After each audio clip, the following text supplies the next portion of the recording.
On Friday, the Department of Homeland Security, DHS, announced the arrest of a second Columbia University student in connection with ongoing protests against the war in Gaza. The arrest is part of the Trump administration's intensified crackdown on college demonstrations, a policy it has pursued aggressively in recent months.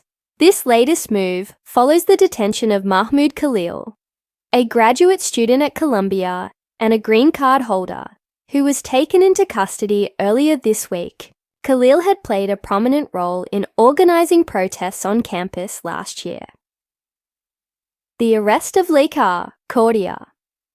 According to a DHS press release, the latest arrest involves Lekar Cordia, a Palestinian student from the West Bank who had been residing in the US on a student visa. The agency stated that Cordia had overstayed her visa, which had been terminated in January 2022 due to lack of attendance.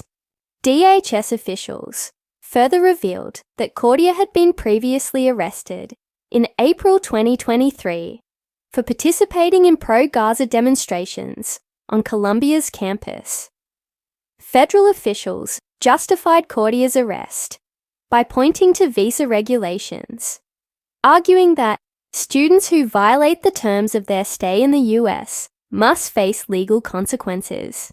However, critics contend that the action represents a politically motivated attempt to silence dissent on college campuses. The case of Ranjani Srinivasan in addition to Cordia's arrest, DHS disclosed that another Columbia student, Ranjani Srinivasan, had self-deported.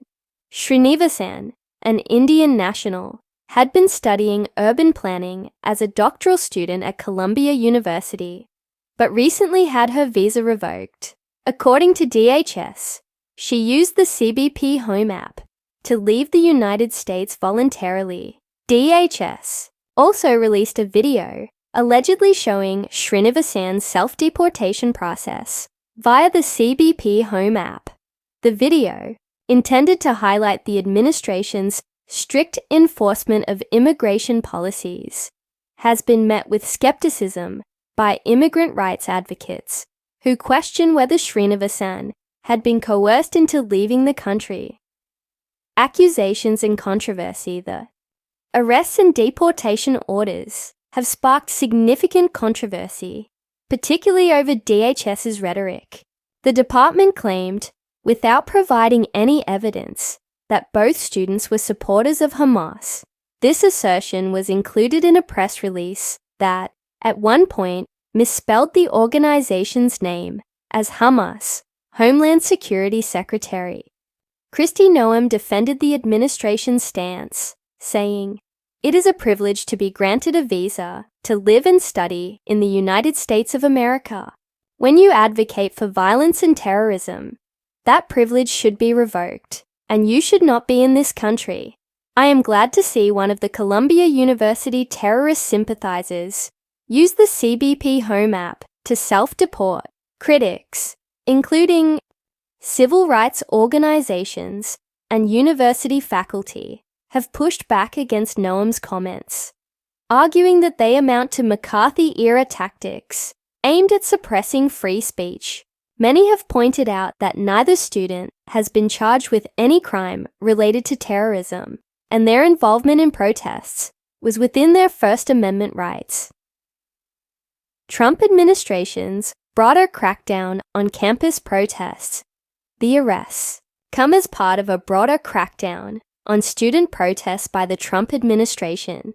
Since taking office, President Trump has made it clear that his administration will not tolerate what he describes as radical leftist activism on college campuses.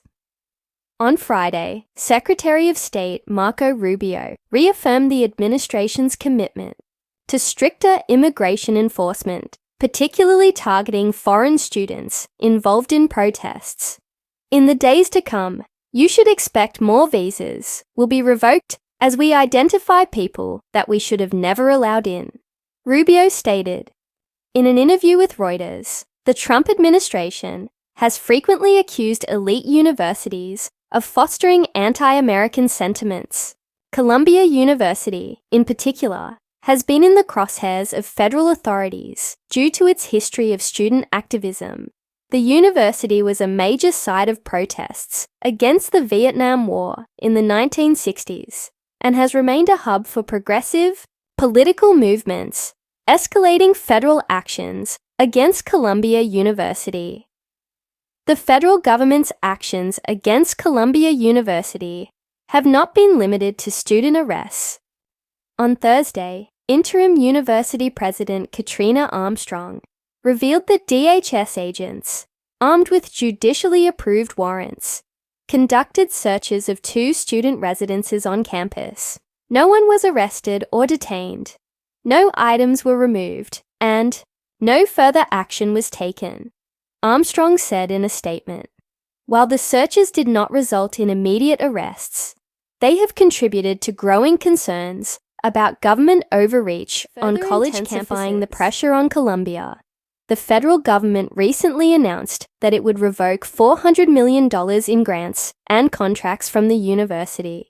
The administration justified this move by alleging that Columbia had failed to adequately address anti-Semitism on its campus. The loss of funding represents a significant financial blow to the institution, which relies heavily on federal grants for research and academic programs. In response to the funding revocation, the Trump administration laid out a set of conditions for Columbia to meet in order to regain access to federal funds.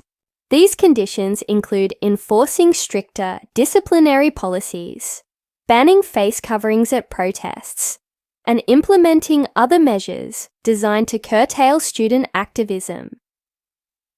Legal and political ramifications. The recent arrests and government actions against Columbia have ignited a legal and political firestorm. Civil rights groups, including the American Civil Liberties Union, ACLU, and the Council on American Islamic Relations, KAIR, have condemned the administration's approach, arguing that it constitutes an attack on free speech and the right to peaceful protest. Targeting students based on their political beliefs or their participation in lawful protests is a direct violation of their constitutional rights, said Omar Jadwat, director of the ACLU's Immigrants' Rights Project. This administration's efforts to criminalize dissent are deeply troubling and should concern all Americans. Additionally, legal experts have raised concerns about the Trump administration's use of immigration enforcement as a tool for political suppression. Immigration lawyer Anjali Mehta, who has represented students facing deportation, argued that visa revocations for protest participation set a dangerous precedent. If the government can revoke a visa based on someone's political activities, then free expression is no longer protected for non-citizens in this country, Mehta warned. Columbia University's response. Columbia University has found itself in a difficult position, attempting to balance its commitment to free speech with the need to navigate increasing federal scrutiny. In a statement, the university administration reaffirmed its support for student activism, but acknowledged the challenges posed by federal actions. We remain committed to upholding the rights of our students to express their views in a peaceful and lawful manner, said Interim President Katrina Armstrong. At the same time, we must ensure compliance with federal regulations and protect the university community as a whole. Some faculty members have been more outspoken in their criticism of the federal government's actions. A group of professors has called for a university-wide forum to address concerns about academic freedom and the rights of international students. This is not just about Columbia. This is about the broader implications for higher education in America, said Professor Daniel Becker, a historian specializing in civil rights movements. Conclusion: the Trump administration's crackdown on student protests, particularly those related to the war in Gaza, has sparked a heated national debate over free speech, immigration enforcement, and academic freedom, with federal authorities promising more visa revocations in the coming weeks. The situation remains fluid, and tensions between the government and university communities continue to rise as legal challenges mount and public outcry grows. The Columbia case may set a precedent for how the US government handles dissent on college campuses moving forward. Whether this approach will deter student activism or further galvanize the protest movement remains to be seen.